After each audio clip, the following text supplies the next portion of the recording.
2010. Mungkin di antara teman-teman juga ada yang sambil dapat bidik misi kayaknya ya sekarang ya.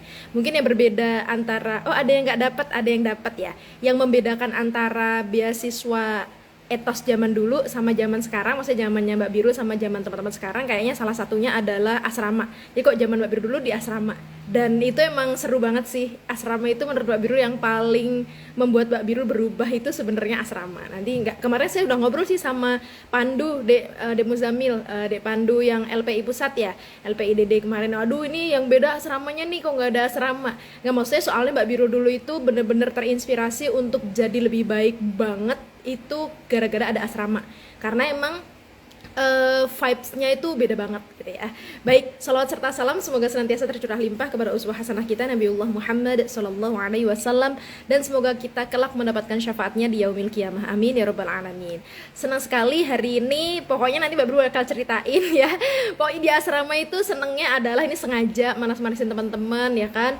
Yang membedakan kayak Mbak Birul pas datang pulang kuliah gitu, terus kayak lihat kakak kelas yang pulang bawa penghargaan, terus besoknya lagi pulang dari kampus lihat kakak kelas habis ngisi seminar, besok lagi pulang dari kampus lihat kakak kelas habis rapat BEM, terus dia kayak petinggi-petinggi di BEM, terus besok lagi aduh aku pulang maaf nih, aduh capek banget habis ngasdos, ya ada yang habis ngasdos. Itu kayak wow gitu, kok kakak kelas saya keren-keren semuanya ini, kalau saya nggak ikutan keren aneh dong, nanti saya nggak jadi bagian dari populasi ini gitu kan. Jadi akhirnya tertrigger untuk bisa seperti itu. Jadi beneran deh, itu bener-bener sekamar, kan emang sengaja waktu itu di blended sama kakak kelas. Jadi apa namanya, kamarnya itu kita digabung sama kakak kelas teman-teman, yang kakak kelasnya sengaja dipilihin ya, misalnya ini potensinya ini digabungin sama ini, dan itu dirotasi setiap 3 bulan sekali. Jadi kita bakal ketemu sama kakak kelas, dan kakak kelasnya semuanya keren-keren banget. Jadi dari situ kayak hari pertama ospek, Mbak Bro ingat hari pertama ospek di UGM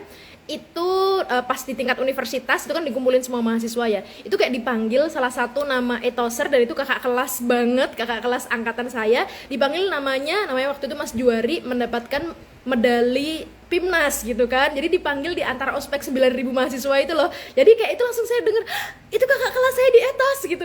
Keren banget. Aku tahun depan mau yang dipanggil kayak gitu. Nah, itu tuh yang momen. Dan beneran ya, tahun-tahun berikutnya nama Mbak Biru dipanggil berapa ya? 3 kali berturut-turut kalau nggak salah ya. Jadi akhirnya bener-bener berawal dari inspirasi, kakak kelas saya bisa, saya juga harus bisa. Dia etoser, saya juga etoser. Nah, Mbak Biru etoser, teman-teman juga etoser. Jadi harus bisa ya.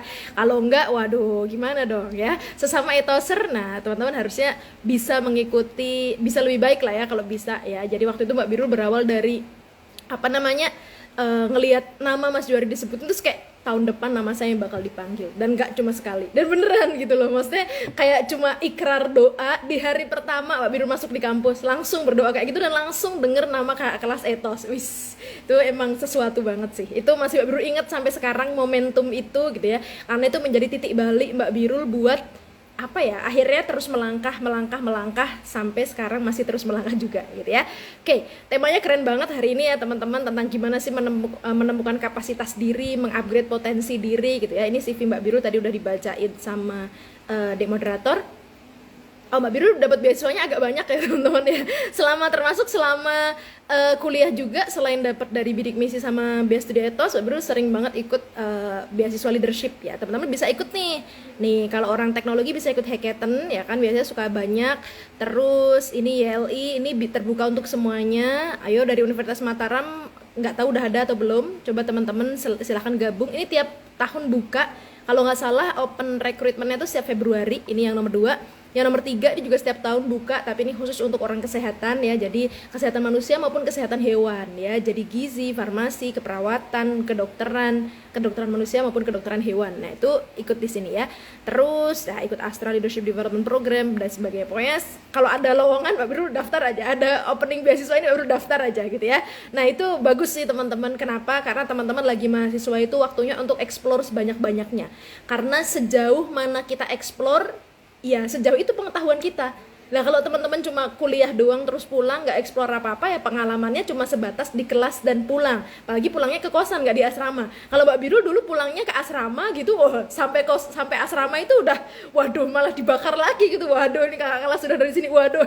Jadi akhirnya, saya nggak bisa ini kalau diem gitu ya. Makanya dulu tuh, kalau di etos tuh punya prinsip, tidak ada tanggal merah hanya ada di kalender. Nah, jadi tanggal merah kita malah bikin project gitu kan, sempat protes kita, kakak ini kita lagi liburan antar semester, masa kita dikasih gini-gini. Yang libur itu kampus, etos nggak pernah libur. Oke, siap gitu ya. Jadi ternyata semua itu kemudian berbekas, dan itu membuat sampai sekarang kayak Mbak Birul ketika di masyarakat, ketika Mbak Birul berkarya dimanapun, itu orang jadi nggak bisa diem gitu. Meskipun libur kayak pengen bikin aja apa ya, event apa ya di masyarakat, bikin kegiatan apa ya, orangnya kayak garing gitu kalau nggak ada yang dilakukan gitu ya. Dan itu berkah ada di etos gitu ya. Jadi teman-teman bersyukurlah ada di dalam circle yang positif, circle yang insya Allah bukan circle yang salah, yang membangun teman-teman untuk bisa lebih baik dari hari ke hari ya. Meskipun sekarang nggak di asrama ya tapi teman-teman masih bersirkel dalam lingkungan sesama etoser. Ayo saling membangun, teman-teman harus sering kumpul untuk saling memotivasi.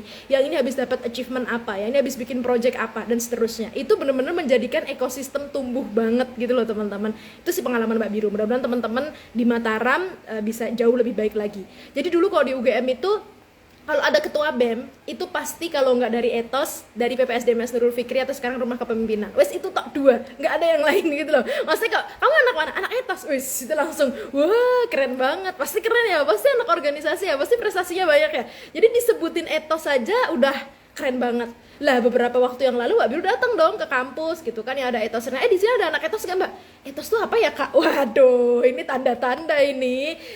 Teman-teman harus membangun citra itu kembali. Jadi kok disebutin etos, itu mau nanya ke dosen, mau nanya ke mahasiswa, mau menanya ke siapapun, itu image langsung, itu anak yang keren-keren ya, anak aktivis ya, itu isinya anak-anak yang berprestasi ya, itu yang suka bikin project gini-gini ya, kayak gitu tuh harusnya. Yang sering dapat medali PIMNAS ya harusnya kayak gitu ya teman-teman. Nah ini PR teman-teman, apalagi di Mataram kan belum lama banget ya. Dulu kan awalnya etos tuh di Jawa, kemudian berekspansi ke sekitar Jawa, dan di Jawa sekarang udah nggak ada lagi. Nah teman-teman nih saatnya memberikan tonggak sejarah gitu loh. Ayo kita warnai bahwa etos ini luar biasa banget gitu. Sehingga nanti kok suatu hari Mbak Birul ke Unram, awas ntar saya tanyain ya ke teman-teman Unram, di sini ada nggak sih anak etos gitu.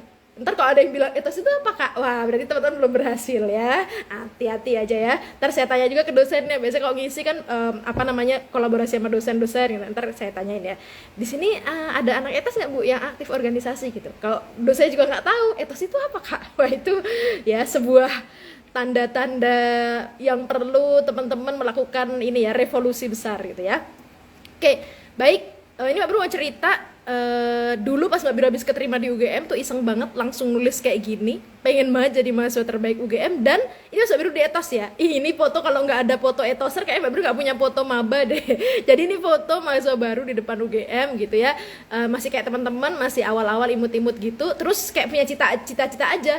Apalagi setelah Mbak Biro punya cita-cita pengen jadi mahasiswa terbaik di UGM itu tadi, ngelihat kakak kelasnya emang super duper keren gitu. Jadi dari situ saya makin ngerasa bahwa wah aku di ekosistem yang keren banget, aku bisa belajar dari kakak kelas. Dan Mbak Biro tuh benar-benar nanya, Kak gitu kan, nanya kakak kelas yang di asrama itu, Kak kalau di sini kalau pengen jadi mahasiswa yang keren banget, itu ciri-cirinya apa sih di UGM itu? Bener-bener Mbak Biro nanya, ciri-cirinya apa? Waktu itu ada kakak kelas Mbak Biru yang jawab, namanya Mbak Mega, itu masih inget banget. Beliau bilang ada 2 Biru indikatornya kalau kamu pengen jadi mahasiswa yang berprestasi banget gitu ya.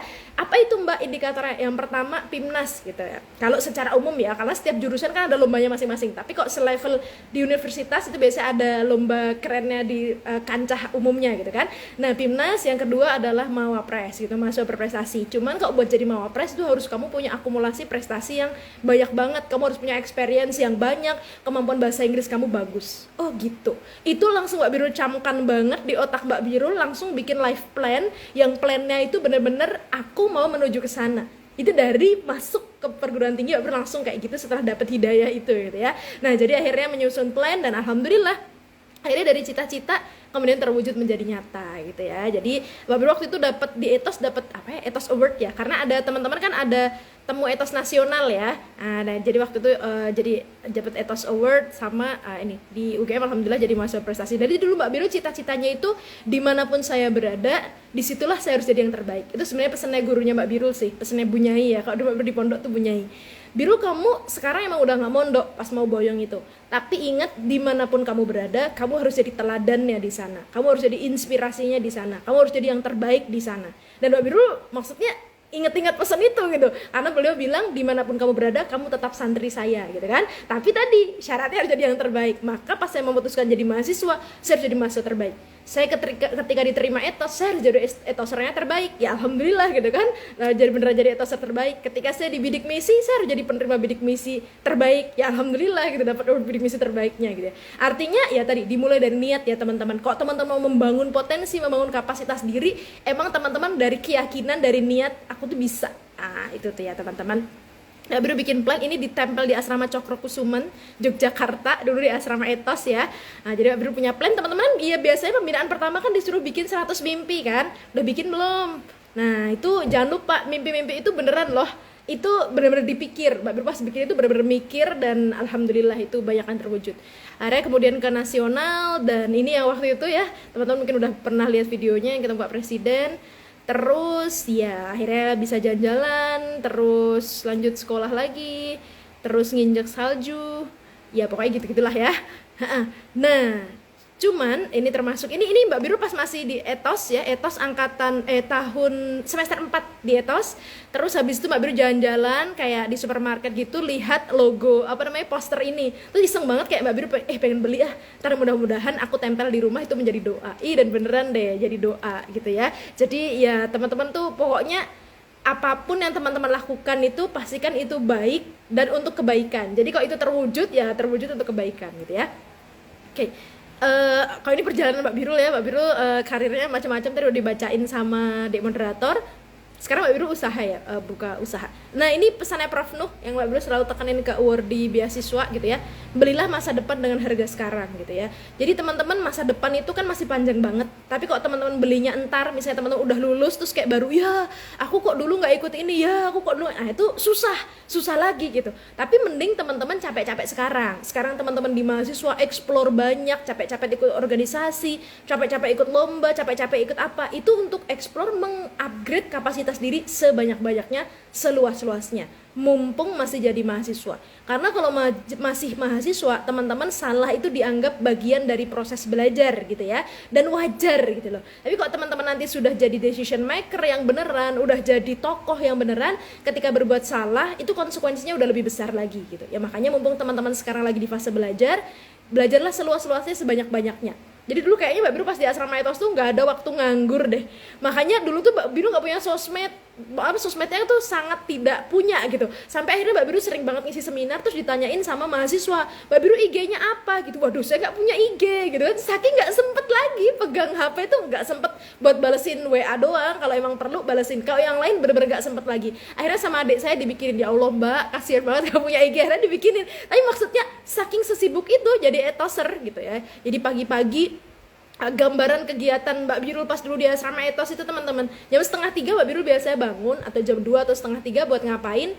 Mandi, terus cuci baju. Mbak Biru nyucinya pagi-pagi, soalnya kalau agak siangan dikit bisa digedor-gedor seluruh warga asrama gitu ya. Nah, jadi karena mandinya juga lama, jadi Mbak Biru biasanya mandi pagi banget biar nggak mengganggu orang lain gitu ya. Habis itu sholat tahajud, terus belajar. Nanti habis subuh tuh kita harus sudah setoran murojaah tuh. Habis itu udah piket, habis piket terus ya udah ke kampus sampai sore. Habis asar kan rapat organisasi, teman-teman juga Mbak Biru yakin pasti anak aktivis banget ya.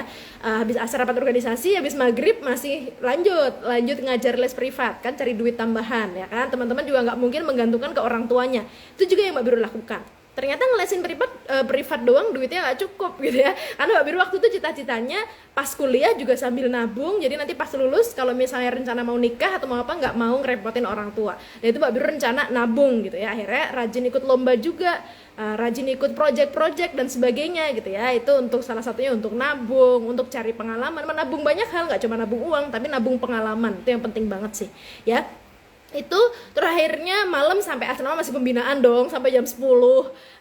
Habis jam 10 baru deh Mbak Biru ngerjain tugas, baru belajar. Jadi kayaknya tidur tuh cuma sekejap gitu. Habis besoknya udah bikin ini lagi dan sebagainya. Cuman ya that's life gitu. Mbak Biru merasa bersyukur banget melewati fase itu dengan sangat produktif gitu ya. Jadi mudah-mudahan teman-teman juga bisa seperti itu ya. Maksudnya memastikan waktu beasiswanya sekarang waktu yang berharga dan produktif. Oke, kita mulai dari potensi ya teman-teman, karena teman-teman mau bahas kapasitas diri. Lihat di KBBI apa sih sebenarnya definisi potensi gitu ya. Potensi ini apa maksudnya gitu ya? Kemampuan yang mungkin untuk dikembangkan. Jadi mungkin untuk dikembangkan, artinya sebenarnya di diri teman-teman ada dan tinggal dimaksimalkan aja. Ya, tapi kadang-kadang kita lupa aja bahwa Allah itu sebenarnya udah terlalu banyak ngasih kita potensi. Ada orang yang cuma dikasih potensi lidah doang gitu ya, tapi dia menggunakan lidahnya itu semaksimal mungkin potensinya, sehingga akhirnya jadi chef. Chef itu kan karena lidahnya canggih ya teman-teman. Salah satunya, dia bisa ngerasain, oh ini kurang ketumbar, ini kurang merica. Giliran teman-teman ditanya ini kurang apa, kurang banyak gitu ya, karena nggak tahu. Tapi kalau orang yang expert tahu, oh ini kurang ini, kurang itu. Ada orang yang mungkin hanya dengan mulutnya aja dia bisa punya dana banyak karena dia sering jadi MC, sering jadi macam-macam gitu ya, public speaker gitu ya. Padahal cuma modal mulut misalnya.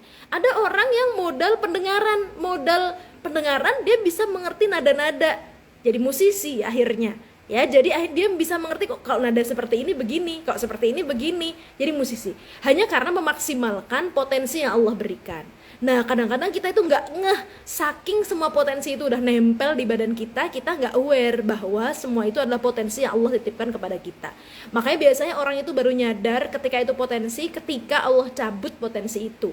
Contohnya, teman-teman punya potensi kaki bisa berjalan. Teman-teman sekarang nggak nganggap itu potensi. Baru kemudian teman-teman nganggap itu potensi ketika teman-teman misalnya kecelakaan, kakinya patah, nggak bisa jalan berbulan-bulan. Ya Allah, ternyata kemarin aku punya kaki itu nikmat banget, bisa jalan ke sekre, bisa jalan kemana, ya kan? Karena Allah cabut potensinya. Maka sebelum Allah cabut potensi itu, yuk maksimalkan potensinya. Teman-teman ada yang pernah nonton filmnya ini nggak? Bukan nyuruh teman-teman nonton, tapi filmnya ini bagus karena ini tentang cerita beneran ya, tentang bagaimana sih perjalanan Helen Keller ya. Jadi menarik banget, beliau ini orang yang buta, tuli, dan bisu ya teman-teman. Kalau misalnya teman-teman masih ngelihat ada orang yang buta, biasanya kalau orang yang buta pendengarannya kan kuat banget ya. Terus dia bisa memaksimalkan indera yang lain gitu kan. Nah terus kalau misalnya orangnya nggak bisa dengar, biasanya kan konsekuensinya dia nggak bisa bicara. Kalau dari kecil orangnya misalnya mohon maaf tuli, nggak bisa dengar, akan sulit bicara karena nggak ada stimulus suara ke telinganya. Nah Helen Keller ini di usia sekitar 2 tahun itu beliau ini sakit gitu loh teman-teman. Dan sakit di masa itu mungkin obatnya belum advance seperti zaman sekarang ya kan. Akhirnya apa? Akhirnya tadi mengalami kebutaan, kemudian tuli dan sebagainya. Dan akhirnya kayak sama orang tuanya itu disimpulin kayaknya anaknya ini gangguan mental deh. Karena nggak denger, nggak bisa bicara, nggak bisa ngelihat. Jadi dia selalu salah ketika bergerak sesuatu karena nggak bisa ngelihat. Dikasih input suara juga dia nggak ngeh gitu. Karena orang tuanya nggak tahu kok anaknya itu ternyata buta, tuli dan bisu, lengkap banget kayak gitu. Sampai akhirnya beliau ketemu dengan seorang guru yang gurunya ini keren banget, melarang si Helen Keller untuk dimasukkan ke rumah sakit jiwa gitu ya. Tapi dia bisa melihat potensi yang dimiliki Helen Keller ya. Memang dia matanya nggak bisa ngelihat, mulutnya nggak bisa bicara, telinganya nggak bisa dengar, inderanya banyak yang nggak bisa bekerja. Tapi dia masih bisa belajar katanya. Dengan apa? Dengan indera peraba teman-teman. Ini dia membaca gerak mulut bibir gurunya nih dengan jari-jarinya, dengan indera peraba. Dan akhirnya apa? Beliau itu lulus disabilitas komplit pertama di dunia waktu itu ya, dalam sejarah itu yang lulus kuliah gitu ya dalam durasi 4 tahun dan cum laude. Keren ya. Jadi kalau teman-teman nggak cum laude harusnya malu ya kan, karena apa? Ini nggak bisa ngelihat, nggak bisa dengar ya kan, nggak bisa bicara, cum laude loh lulusnya ya kan. Maka kalau ada etoser, indranya lengkap, semuanya lengkap, nggak cum laude, malu. Mbak Biru dulu nangis loh teman-teman pas nilainya turun, pas jadi etoser. Kenapa? Karena Mbak Biru tahu uang yang Mbak Biru dapatkan ini uang zakat. Itu uang yang berat banget. Mbak Biru tanggung jawabnya dunia akhirat. Terus dapat bidik misi lagi. Bidik misi itu uang pajak rakyat.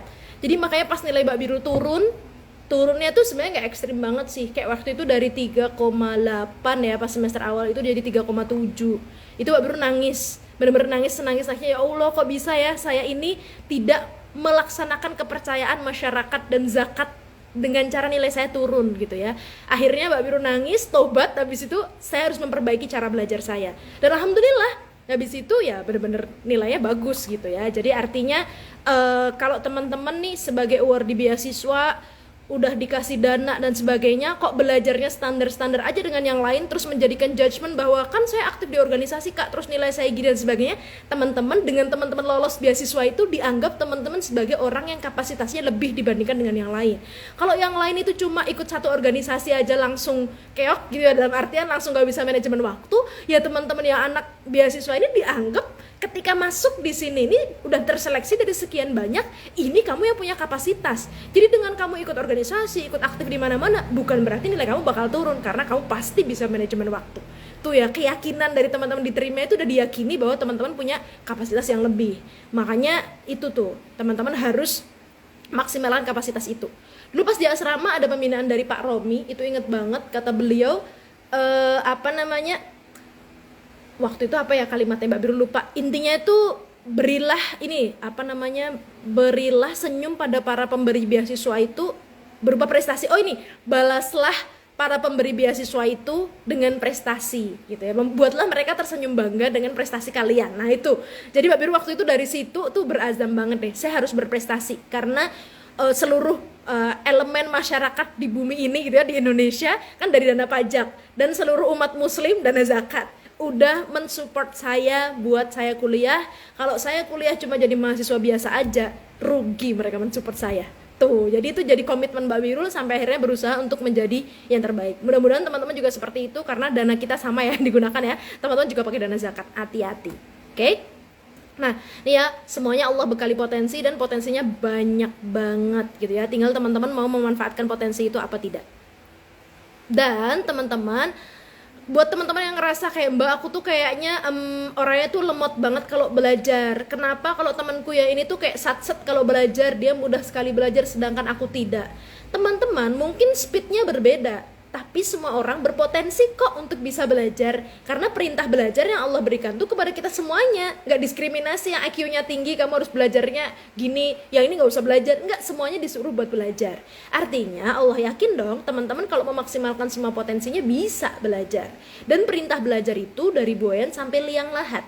Ini Mbak Birul, kalau teman-teman pernah belajar tentang ini namanya brain plasticity ya, bahwa otak manusia itu sangat plastis banget. Artinya dia bisa berubah sepanjang waktu selama kita mau merubahnya, selama kita mau terus belajar. Teman-teman bisa lihat yang warna biru, ini adalah grafik yang menceritakan bahwa teman-teman ini sepanjang usia hidupnya itu otaknya masih terus plastis, masih terus berubah meskipun plastisitasnya menurun. Makanya kalau teman-teman ngajarin neneknya buat video call, itu hari ini teman-teman ajarin, besok bisa lupa gitu ya. Tapi kalau teman-teman belajar, hari ini belajar, nanti sore ingat lagi gitu ya, karena masih muda. Semakin tua usianya akan turun plastisitasnya. Tapi yang menarik, riset ini menemukan bahwa gimana nih untuk mengantisipasi plastisitas otak kita yang turun. Ini yang warna orange, tingkatkan ikhtiarnya, tingkatkan usahanya. Jadi buat teman-teman yang ngerasa speed belajarnya lemot, yang ngerasa kayaknya aku tuh orangnya gak mudah paham kak, aku tuh orangnya gini-gini dan sebagainya, tingkatkan ikhtiarnya. Mbak Biru juga bukan orang yang cerdas, justru sadar diri kalau gak cerdas, itu Mbak Biru tingkatkan ikhtiarnya. Yang lain jam 2 belum bangun, Mbak Biru udah bangun buat belajar gitu loh, karena sadar kalau aku gak kayak gini ketinggalan gitu loh. Temenku itu sekali belajar aja langsung makset, saya belajar perlunya berkali-kali untuk bisa paham. Makanya akhirnya Mbak Biru kasih spare waktu lebih untuk belajar. Harusnya kayak gitu. Jadi jangan nyalahin, kayaknya kak saya emang ditakdirkan IQ-nya nggak terlalu bagus-bagus amat deh. Ya itu namanya teman-teman tidak mau berusaha semaksimal mungkin ya. Padahal Allah kasih kesempatan. Kalau kita mau ikhtiar yang sungguh-sungguh, pasti ada jalan. Ya, jadi teman-teman tadi kalau sadar kapasitas dirinya kayaknya belum terlalu bagus, ya harusnya justru tadi nyari jalan gimana caranya biar saya bisa mengimbangi teman-teman saya yang lain kayak gitu. Nih, ini di kitab Ta'lim Muta'alim ya, harusnya di etos kayaknya ini semester pertama harus belajar Ta'lim Muta'alim. Bagus banget ini kitabnya ya. Nah ini nih, siapa yang sungguh-sungguh mencari sesuatu pasti akan menemukannya. Siapa yang mengetuk pintu berkali-kali pasti bisa memasukinya. Ya itu sih pesannya Guru Mbak Biru sih, kalau kamu punya kemauan yang kuat banget ya, pasti Allah siapkan jalan. Yakin itu. Ya Mbak Biru dulu juga etos itu salah satu jalan yang Allah berikan gitu ya. Ketika Mbak Biru kuliah keterima di UGM, dapat beasiswa, waktu itu belum ada bidik misi, pas Mbak Biru keterima di UGM pertama, itu keterima PBUTM ya, gratis kuliahnya sampai lulus. Tapi Mbak Biru, waduh, saya nggak punya uang buat ngekos, saya nggak punya uang buat uang bulanan. Terus tiba-tiba Allah hadirkan etos, terus akhirnya keterima etos gitu kan. Jadi ya Allah kasih jalan karena sungguh-sungguh untuk mengikhtiarkan itu dan terus berdoa gitu ya. Jadi kok teman-teman emang punya kemauan sesuatu, tunjukkan kesungguhan itu gitu ya. Dan rajin-rajin berdoa juga, minta doa ke orang tua ya, doa. Nah, ada beberapa ciri-ciri nih kalau teman-teman memang ingin belajar dan ingin terus meningkatkan kapasitas diri. Yang pertama, terus bertanya. Terus bertanya ini, kegiatan terus bertanya ini ciri-ciri seorang saintis ya teman-teman. Seorang saintis itu kan dia bisa meneliti macam-macam, dimulai dari rasa ingin tahu, dimulai dari bertanya. Teman-teman riset, bikin PKM dan sebagainya itu kan dimulai dari pertanyaan. Kenapa ini seperti ini? Kenapa itu seperti itu? Akhirnya berbuah karya. Jadi kalau teman-teman orangnya ingin terus belajar, harusnya orangnya itu punya rasa ingin tahu yang tinggi. Bertanya-tanya terus, berpikir terus, kenapa seperti ini bisa begini? Bisa nggak kalau dikasih alternatif begitu? Bisa nggak kalau gini? Dulu itu pas di Etos itu tim-tim PKM itu lahirnya dari asrama Etos. Maksudnya seasrama kan beda-beda, teman-teman di Etos itu kan beda-beda jurusan. Lah itu sinergi, ada yang jurusan teknik sama jurusan kesehatan, sinergi bikin apa? Jurusan ini, sinergi. Kan teman-teman udah di circle yang pas. Jadi maksimalkan circle itu untuk berkarya. Jangan ya udah biasa aja. Tuh. Itu yang pertama. Yang kedua, mau menambah kesulitan yang dihadapi setiap harinya. Dan di Etos ini kesulitan itu amat nyata ya, ditambah setiap hari gitu ya. Jadi ya Allah gitu kan, tiba-tiba di challenge gitu kan, hari Minggu libur, tiba-tiba di hari Jumat sore dong dikasih tahu besok Minggu kita ada project gini. Astagfirullahaladzim, saya udah punya agenda gini kak, gini. Ya nggak mau tahu, pokoknya besok tetap harus datang jam segini, pokoknya projectnya harus disiapin gini. Challenge, sengaja di challenge, bisa nggak gitu ya.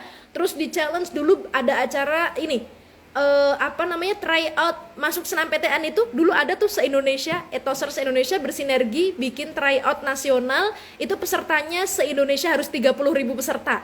Wah itu banyak banget ya teman-teman. Wah gimana ini, hamin seminggu pesertanya baru berapa ya waktu itu, belum ada 1.000. Hamin seminggu, waduh gimana ini gitu kan. Pokoknya mau gak tahu gimana caranya harus selesai itu 30.000 orang. Kalau enggak nanti kita kena denda dari sponsor. Wah itu kan challenge, kesulitan teman-teman. Tapi akhirnya kita jadi berpikir mencari solusinya. Waduh kalau begitu gimana caranya nih? Ada kita diskusi, kita harus ini nih bolos kuliah bergantian. Jadi ayo kamu masih punya berapa kesempatan untuk gak masuk kuliah, yang ini berapa di absen, besok kita sosialisasi gini dan sebagainya. Alhamdulillah akhirnya ketemu solusinya dan hari H 30.000 orang. Ya kayak gitu tuh teman-teman, challenge ya. Makanya kok teman-teman di challenge sama Etos disuruh bikin project gini dan sebagainya, alhamdulillah disyukuri. Karena kesulitan itu yang membuat teman-teman jadi meningkat kapasitasnya. Kalau tadi misalnya nggak di challenge gitu kan, nggak pernah mengalami hamin seminggu pesertanya masih kurang 29.000 orang dari 30.000 orang. Wah itu nggak memikirkan dong alternatif solusi gimana. Gara-gara kayak gitu kita jadi berpikir, wah gimana nih kalau kayak gini, gimana gini dan sebagainya. Akhirnya jadi kapasitasnya meningkat. Jadi ketika teman-teman nanti misalnya bekerja di kantor dan sebagainya, tiba-tiba ada momen yang mirip-mirip seperti itu, teman-teman sudah punya pengalaman itu. Oh caranya gini, aku dulu pernah gini. Nah jadi akhirnya jadi orang yang lebih bijak, orang yang lebih mudah menyikapi ketika ada masalah, lebih mudah mencari solusi. Karena apa? Kesulitan hidupnya terus meningkat setiap harinya. Jadi teman-teman makanya harus men-challenge diri. Kalau misalnya semester 1 cuma jadi staff, ya tahun pertama jadi staff, ya tahun kedua jadi ketua organisasi dong. Etosan masa dari tahun pertama sampai tahun terakhir staff terus gitu kan, ngapain gitu kan. Jadi ketua organisasinya lah. Cari kesulitan yang lebih untuk meningkatkan kapasitas diri. Itu ciri khas Etoser ya teman-teman. Dia mau terus belajar. Dan dari kecil emang udah dibesarkan dalam kesulitan. Maka dengan kesulitan tuh dia sudah bersahabat dan dia suka dengan kesulitan karena dia tahu dalam sulit itu sesungguhnya dia belajar.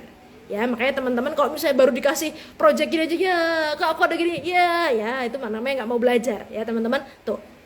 Yang ketiga, positive thinking menganggap bahwa problem itu adalah challenge ya teman-teman. Jadi masalah itu challenge emang untuk diselesaikan. Ya kayak tadi misalnya dulu pernah dikasih project sama Etos itu, kita diminta pengabdian di masyarakat per kelompok. Satu kelompok dananya 10.000 dong teman-teman. Astagfirullah, 10.000 buat bikin kegiatan di satu RT. Gimana ceritanya dari 10.000 itu kegiatan satu RT sama buat bertahan hidup selama 3 hari. Wah itu kita sampai muter otak, gimana cara biar kita bisa hidup 10.000 gitu kan. Kita berapa ya satu kelompok ya, berlima kalau nggak salah.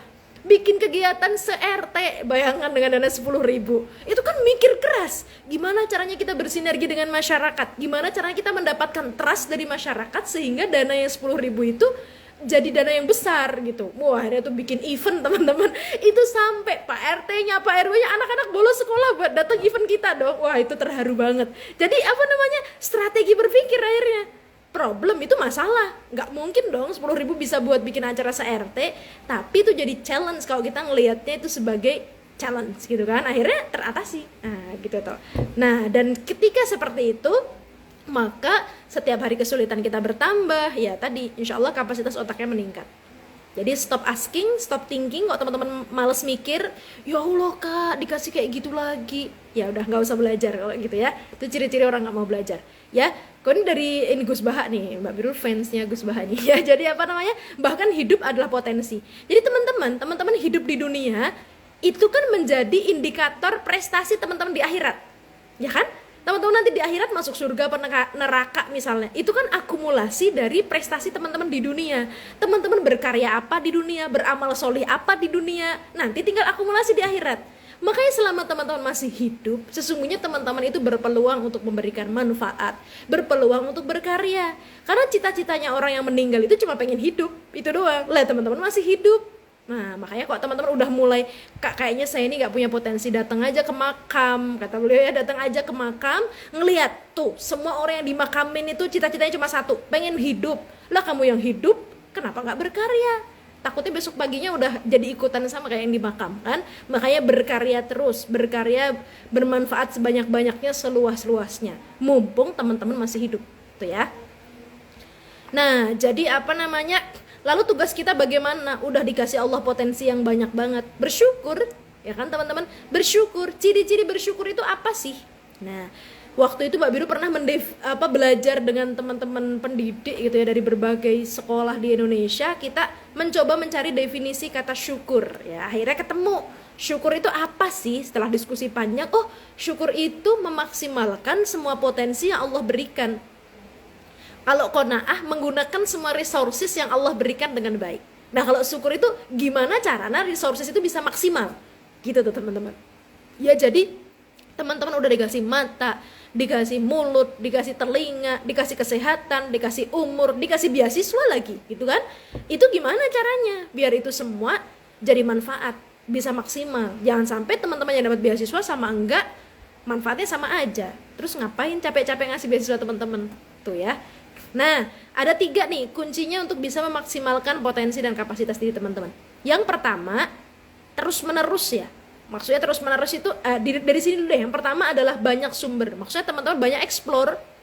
Karena kita baru tadi kayak misalnya Mbak Biru, aduh caranya menemukan solusi gini gimana? Karena setelah ketemu masalah. Gimana ketemunya masalah? Karena Mbak Biru ikut kegiatan, karena Mbak Biru ikut event, karena Mbak Biru ngadain project, karena Mbak Biru ikut organisasi, karena jadi ketua organisasi, karena jadi ketua panitia. Jadi mengerti sulitnya sesuatu itu. Jadi terpapar dengan banyak experience yang membuat kita itu jadi meningkat kapasitasnya. Waduh, ini hari ini ada 3 organisasi yang perlu aku. Jadi Mbak Biru dulu tuh semester awal kuliah tuh kebanyakan organisasi teman-teman. Ikut 6+1 organisasi. Banyak banget ya, banyak banget. Jadi akhirnya sering banget tabrak. Di hari yang sama saya harus delegasi lomba, di sisi lain harus mimpin di organisasi, di sisi lain harus gini dan sebagainya. Itu challenge. Gimana caranya kita bisa memanajemen itu semuanya? Bisa nggak saya delegasikan yang di organisasi karena saya ketua? Saya nggak hadir, bisa nggak? Bisa di handle sama yang lain nggak? Bisa nggak kalau misalnya saya ini yang di kepanitiaan ini nanti saya selesaikan dulu tugasnya sebelum saya berangkat delegasi? Wah itu kan manajemen waktu teman-teman, manajemen diri, yang itu semuanya nggak bakal teman-teman dapetin kalau teman-teman cuma kuliah pulang. Ya challenge-nya itu doang, nggak berubah. Tapi dengan teman-teman berkegiatan banyak, teman-teman akan belajar manajemen waktu, teman-teman akan belajar cara lobbying ya kan, karena sering izin ya. Birul tuh sering banget izin gitu kan. Kalau udah datang ke Kaprodi mereka udah tahu ya, kamu izin ya Birul ya. Iya Pak saya mau izin gitu kan. Nah, karena udah tahu pasti mau izin buat kegiatan kemana gitu ya. Akhirnya kemampuan lobbyingnya meningkat. lolos kegiatan internasional misalnya, tapi dananya cuma partial funded, cuma dibiayain tapi setengahnya akomodasi doang di sana, transportasinya enggak. Wah, kita kan harus lobby. Gimana nih, waktunya udah mepet. Lobby nih ke dekanat gak lolos, ke rektorat gitu kan. Langsung lobby ke bidang kemahasiswaan gimana? Wah, itu kan kemampuan lobbying. Ya kan? Nah, akhirnya tembus ya. Karena apa? Menghadapi masalah. Dan masalahnya kenapa? Karena kita banyak berkegiatan, banyak explore. Akhirnya semakin banyak teman-teman explore, semakin banyak teman-teman yang pengalaman yang teman-teman miliki. Itu yang pertama. Yang kedua, terus menerus paparkan dengan banyak hal itu tadi gitu ya. Misalnya Mbak Biru pengen jadi orang yang bagus di public speakingnya, ya terus menerus dipaparkan, ya kan. Di organisasi ambil bagian advokasi, jadi ketua organisasi gitu kan, karena bakal sering bicara.